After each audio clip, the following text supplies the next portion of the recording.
Indian सब continent के इतिहास में कई छोटे बड़े राज्य आए, कई शक्तिशाली राजा बने और समय के साथ मिट भी गए। लेकिन इन सब के बीच एक साम्राज्य ऐसा था जिसने पहली बार लगभग पूरे प्राचीन भारत को एक सोच, एक व्यवस्था और एक सत्ता में बांध दिया। वो था मौर्य साम्राज्य।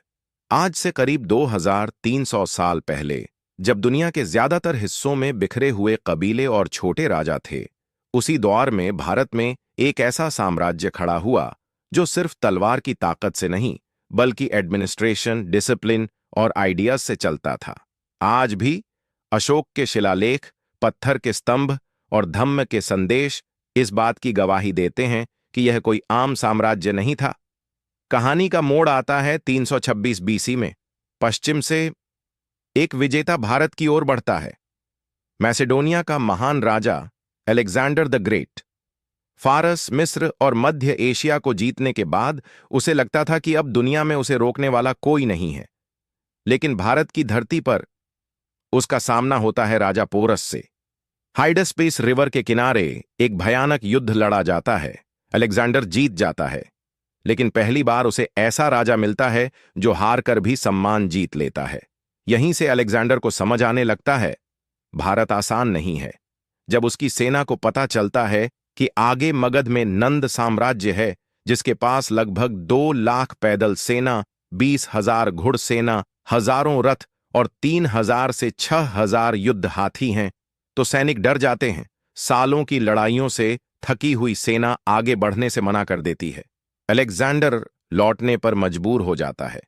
उस समय मगध का शासक था धनंजय, अत्यंत धनी लेकिन उतना ही क्रूर। कहा जाता था उसके खजाने में इतना सोना था कि पूरे रथ भर जाई। वो खुद को अजेय समझता था, लेकिन इतिहास कुछ और ही लिख चुका था। लगभग 340 बीसी के आसपास पूर्वी भारत में एक साधारण परिवार में जन्म होता है, चंद्रगुप्ता मौर्य का। उनकी जाति और जन्म को लेकर मतभेद हैं, लेकिन एक बात साफ है, उनका बचपन संघर्ष और गरीबी में बीता। पर इस लड़के में कुछ अलग था, आत्मविश्वास, नेतृत्व और कुछ कर दिखाने की आग। उनकी जिंदगी बदलती है जब उनकी मुलाकात होती है तक्षशिला के महान विद्वान चाणक्य से। चाणक्य, जिन्हें कौटिल्य या विष्णुगुप्ता भी कहा जाता है। नंद दरबार में उनका अपमान हुआ था और उसी पल उन्होंने कसम खाई, नंद वंश का अंत होगा। चंद्रगुप्ता में उन्हें वो औजार दिखा जिससे इतिहास बदला जा सकता था। चाणक्य ने चंद्रगुप्ता को सिर्फ राजा बनने की नहीं, राज्य चलाने की कला सिखाई। पॉलिटिक्स, डिप्लोमेसी, वॉरफेयर, इकोनॉमिक्स, सब कुछ। गेरिला वॉरफेयर, छोटे दस्तों से हमला, दुश्मन को अंदर से तोड़ना। शुरुआत में हार मिली, लेकिन हर हार ने उन्हें मजबूत बनाया। और फिर 321 बीसी, मगध पर निर्णायक हमला। चाणक्य की रणनीति, अंदरूनी विद्रोह और जनता की नाराजगी। नंद सेना टूट जाती है, धानानंद गिरता है, नंद वंश समाप्त होता है और चंद्रगुप्ता मौर्य मगध के सिंहासन पर बैठते हैं। अब शुरू होता है एक ऑर्गेनाइज्ड एम्पायर। चाणक्य का अर्थशास्त्र राज्य की रीढ़ बनता है। Tax system, spy network, police, courts, warehouses, mines, हर चीज डिफाइंड थी। राज्य अब भावना से नहीं, सिस्टम से चलता था। फिर ध्यान जाता है उत्तर पश्चिम की ओर। 305 बीसी में अलेक्जेंडर का उत्तराधिकारी सेल्यूकस निकाटर भारत पर हमला करता है, लेकिन उसे हार मिलती है। संधि होती है।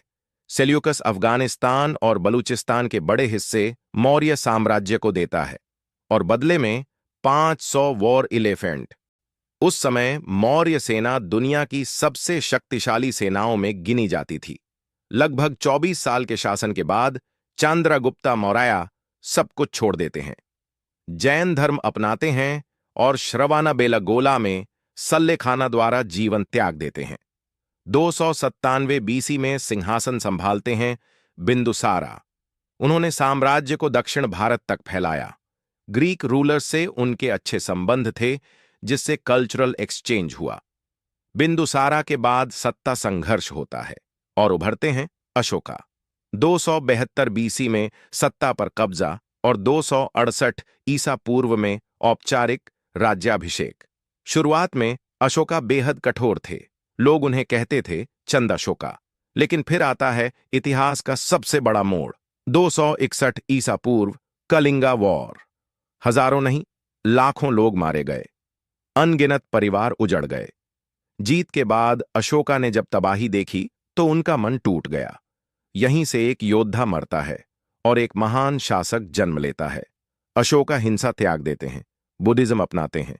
अब तलवार नहीं, धम्मा चलता है। करुणा, सहनशीलता, नैतिकता। शिलालेखों और स्तंभों के जरिए उन्होंने अपना संदेश फैलाया। बुद्धिज्म श्रीलंका से लेकर साउथ ईस्ट एशिया तक पहुंचता है। लगभग 38 साल के शासन के बाद 232 बीसी में अशोक की मृत्यु होती है।